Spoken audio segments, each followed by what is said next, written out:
Honorable colleagues and Honorable Chair, I think that's what I had touched on earlier.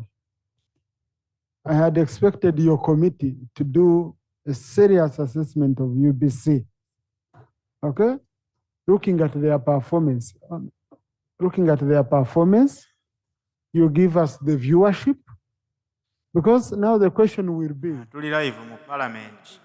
Lunaku olwaleero ensonga ekutte ejjembe mu parliament ababaka gye bagezaako okuwakanya.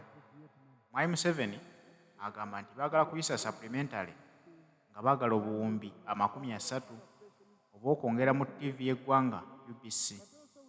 Ababaka ba parliament beebuuza nti tugyongeramu ensimbi obuwumbi 30 lwaki? Biki ebyo byegenda okukola byebadde tetukolera luli nga tugyongeddemu ensimbi ezo? Abamu bagamba nti UBC eyamba mu kulembeze wa ggwanga, kubanga lwaba nayogerako eri eggwanga ateekawo etteeka nga ye bateekwa okumulaga live buli mukutu gwa TV.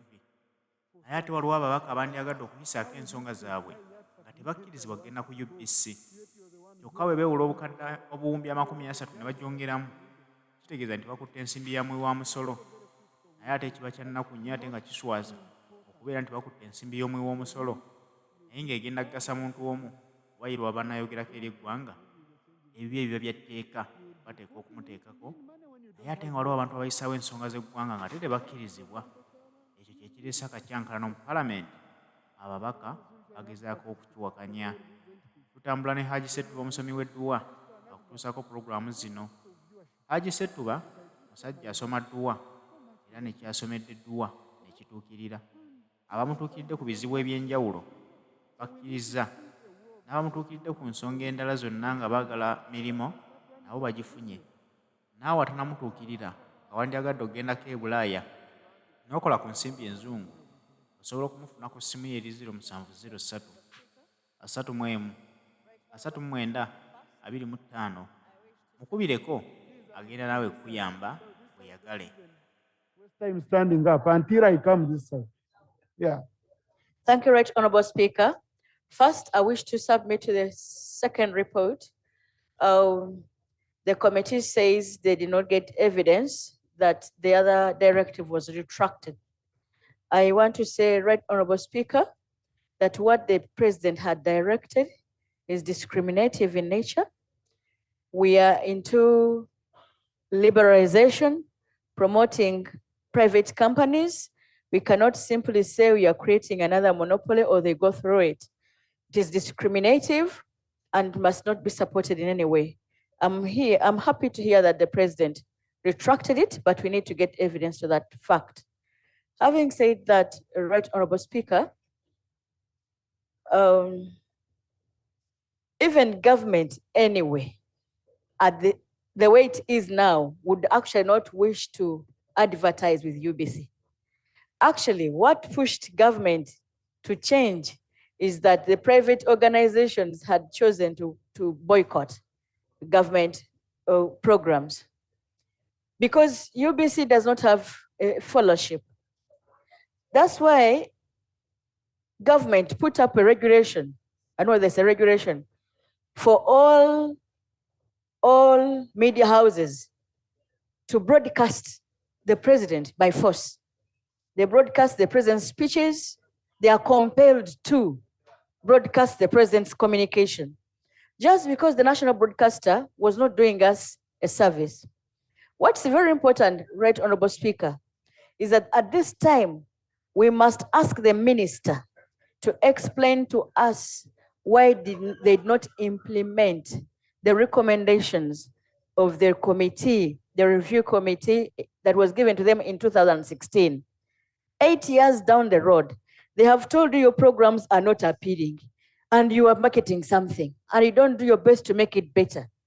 Before even we recommend that more money should be given to them, can we know from the minister why they have refused to implement recommendations of a committee that was put in place to advise them on improving quality? At one time, I managed a media desk in the State House. It was working for us to take president to private. That's how president went to Mambo Bado, because they were innovative.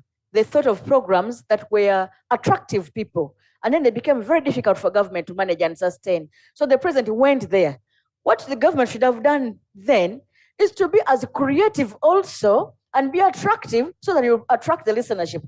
Instead, the government compels these organizations to broadcast what they are doing, even when they're not attractive enough. So for me, Right Honorable Speaker, before we think of giving UBC money, can we ask them to explain to us, account to us, why they not implement the recommendations of a committee that was set to help the organization? Its problem is interference.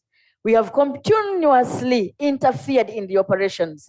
Shall we now commit to stop interference, restrain from making it a political organization, give editorial the independence they deserve so that they can be able to provide what is desirable? I thank you. Thank you. Never Somju.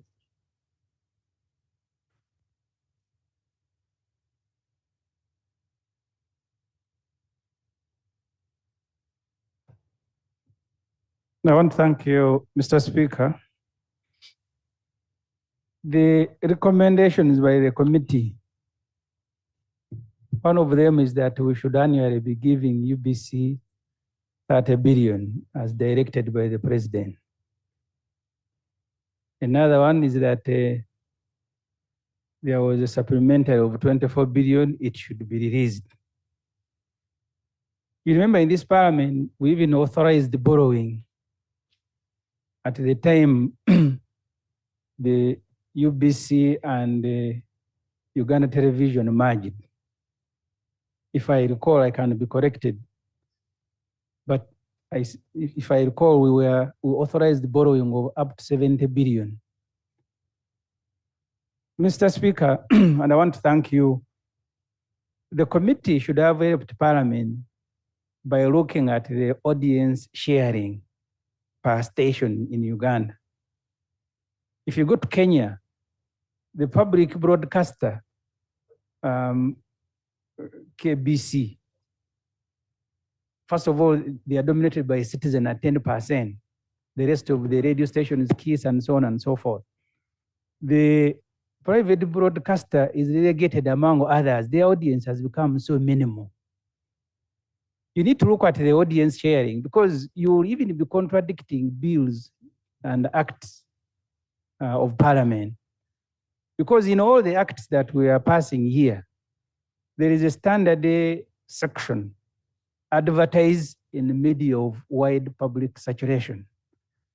That's how decision is illegal now. It's not just a directive of the president. And that's why even the directive that whoever wants advert should get them through UBC was against the statutory establishment. So I like UBC having grown up listening to only one radio station. But we need to live in the time. With the exception of BBC, I think public broadcasting is dying in the world. People no longer listen. If I ask the colleagues here, who uses UBC as his main source of news? Here. You, you may find one or two. But also you need to understand that the media landscape is changing. Newspapers are closing. Radio stations, the audience is going down because now the phone that you hold in your hand has become the main source of information. So I am hesitant, Mr. Speaker. I like UBC. I want it to leave. We can even use it for other purposes. But I am hesitant to recommend as Parliament that we give them 30 billion shilling annually. We give them another 24 billion in supplementary that was not released when the figures about these studies have not been displayed here. I would rather, and I had made the recommendation, like Honorable Katundu, I chaired the committee on COSASE at one stage. And I compared UBC with the New Vision. New Vision, before privatization, was 100% owned by government, but it was run properly. And I said, if we have trouble with UBC, why don't you just transfer it under now the rationalization and merge it with New Vision? Because even New Vision is still, the public stake in New Vision is high. we don't pass money here for New Vision. If New Vision is run properly and UBC is not run properly, just rationalize the UBC, take it to New Vision and get the good managers there to run it. Instead of recommending that you keep pumping their money.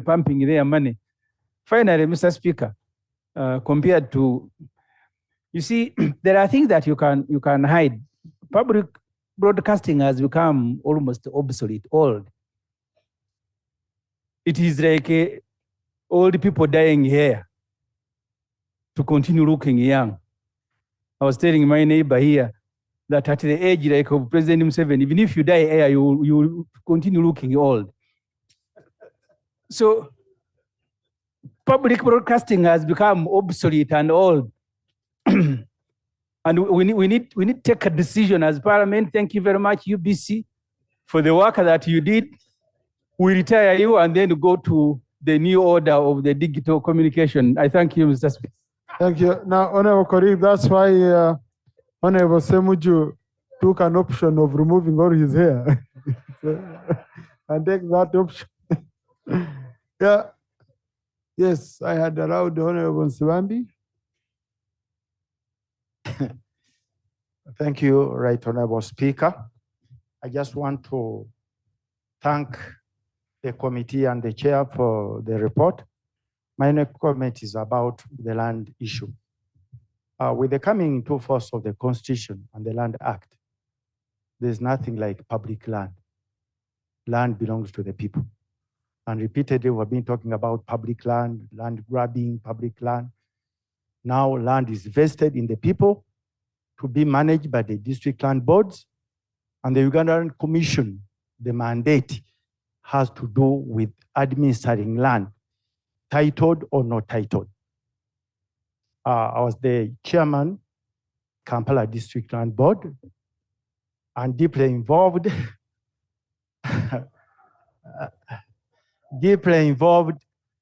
in issues to do with managing prime land.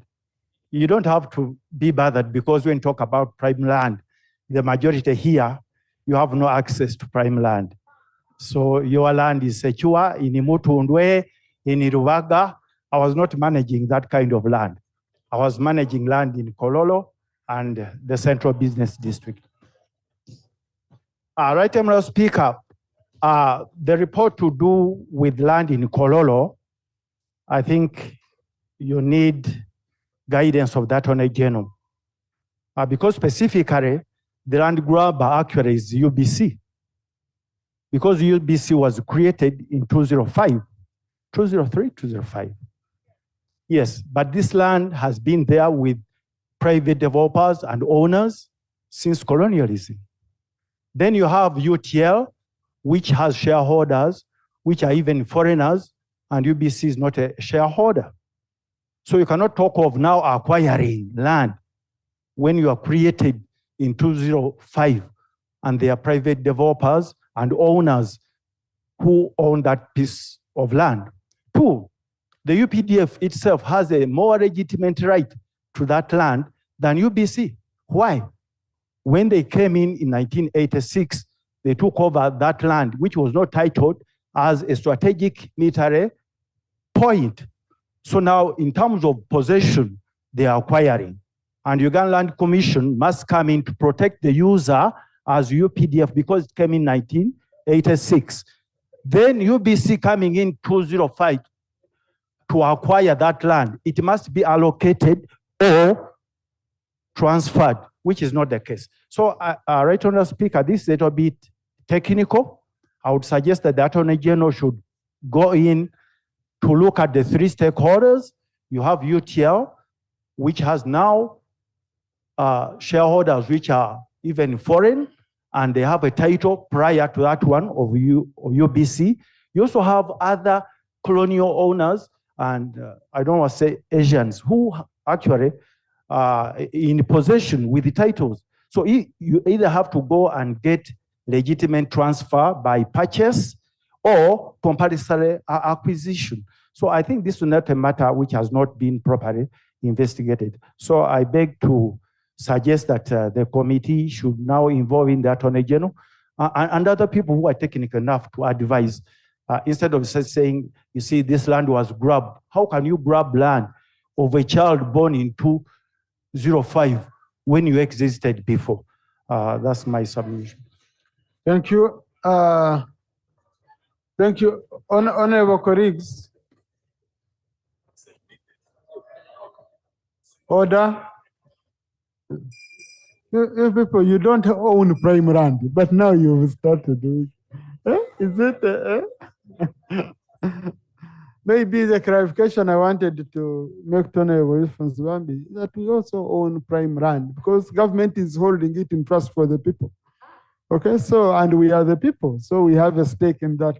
At least by extension, we own prime land. By osmosis.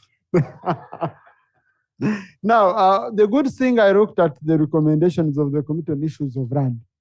You know, the recommendations are not that calling so and say grabber, saying this one should go to this one. They are saying let government study and ensure it resolves issues around UBC land. Yeah. Yes, Honorable Taringaya. Thank you, Right Honorable Speaker. I join my colleagues to thank the chairperson for the good report presented. During COVID-19, when children were required to have home studies at home, it was those remote areas where UBC penetrates. There are those few who benefited. There are several government programs that are being promoted now, PDM, ICT in schools, especially those deep rural schools. They need the services of a strong national broadcaster. However, to me, I think UBC needs to present a bankable proposal for us to benefit from us to propose financing. Why? Because in this era where we are rationalizing non-performers and a broadcaster will be giving information, but at the same time, generating revenue for government. It is therefore important that they present a bankable proposal. Honorable Mara, please. This is, okay. We have a colleague holding floor. It's not good holding another colleague to have to stand. Thank you, Right Honorable Speaker. It is therefore very important that UBC presents a bankable proposal not to attract annual disbursements, but rather money that will be generated from NTR that they generate themselves so that they partially support their programs. I beg to submit. Thank you, Honorable Sereko. I need thank you, Right Honorable Speaker. Right Honorable Speaker, regarding UBC and its matters, I think it's a double-edged sword.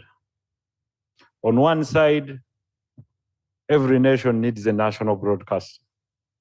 And the purpose for creation of these national broadcasters is basically to disseminate such information that might not necessarily be carryable for profit by private players. I'll give you an example, a case in point.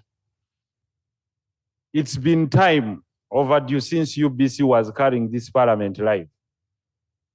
And I don't remember since when we had started to pay UBC, and the figures can be brought forward. I don't know how many broadcasters can go into such a venture. But the rationale is very simple, is to support the legislative agenda by transmitting information from both committees and plenary to the most remote viewer, connectivity and access to information. So it might not necessarily look profitable, but in the long run, the easy access to information that we debate here is not quantifiable. assuming every legislator would carry his or her own program to transmit what they submitted, whether in committees or here, you would find it highly costly. Secondly, there are very many programs that are not profitable in the short run, but in the long run are. For example, educational programs are about agriculture. I can tell you there is no single sponsor that is ready for that. But that's where the national carrier must come in and buffer. I'll give you more examples. Issues of education. You can see private broadcasters cannot carry programs to do with education because the appetite for sponsors to sponsor issues of education is much less than Rugambo, rumamongering, or musical programs, etc. Now, UBC, the difference is that it is having many stations in order to perform this. And for many languages, for connectivity, which I would not find profitable if I'm a private player, for example, to have Butebo FM, to transmit in ATESO and ETC. But UBC, under its mandate, under its act, we hold the duty of care to transfer information in languages understandable by people all over this country. Therefore, you might find it not profitable in the short run in the form of money, but in the long run in the form of awareness, it is quantifiable. Finally, I would like to agree with my colleagues with the digital transformation. It is true. All national broadcasters, I was looking at KBC, they have pumped money, are struggling. And the reason is very simple. There is no one that can run such a payroll. But let's come back to reality. When you are in this house, assuming one of your voters comes here and tells you it's me going to be laid off, you'll see everyone standing up in arms. Why? UBC is the only guarantor of employing, we can say, a bit redundant people. But no, it's true. What I'm telling you is the reality. From a private point of view, there is no reason as to why you would have that number of workers. But because it's a national broadcaster, therefore national interests first, you would employ people to have Ruchiga, Runyankole, Rutoro, Ateso, every language, Swahili, so that information goes out. But a private player would say, come here if you qualify and have about 4 languages. And before you know, that is the reality that we must face. Now, finally, Right Honorable Speaker, do we want to come here as a parliament that passed a motion to adopt the resolutions of parliament in supply in the supplementary budget and say now we are overruling what we said? It's only natural justice that if there are arrears that were supposed to be paid and we pass them through a supplementary of, let's say, 24 billion, it's our obligation, the obligation of the Ministry of Finance to honor the resolution of Parliament because we supplied that. As regards coming forward, the justification must come from the committee. Like you said, how do we make it much better, profitable? UBC, how do we make you more profitable? How many rights should you reserve as a national broadcaster? It is so that we give you some level of protection.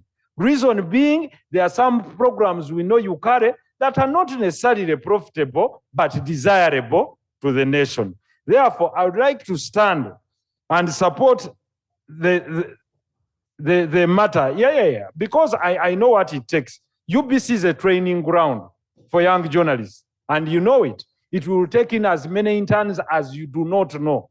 It will train them, it will produce them to national level for even other carriers to take on. Well, however, I would like UBC to adopt a plan that is used like other national broadcasters, being the innovation center to host all of them. Because if I have Radio Toro, for example, if it were mine and it's an FM, instead of creating offices in Kampala, I would create studios at UBC. It carries me through its signal, and I pay them what we call loyalties for carrying me. That's what other broadcasters have adopted.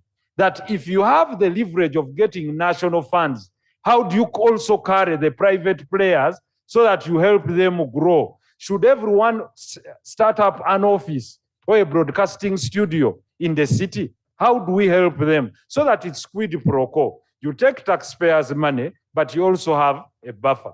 Finally, the collection of Signet, the funds, the Signet fund. With the arrival of other players like, let's say, StarTimes, you can imagine how much money StarTimes collects.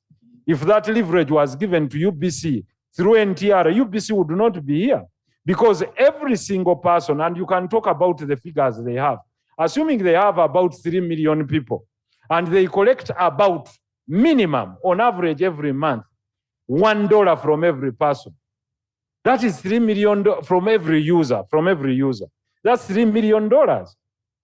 And in a year, that's 3 million times 12 is about 36, probably. That's a lot of money. If you give that leverage, like other countries protected their national carriers to be the ones to provide the single source of outlet of content, it would definitely be profitable.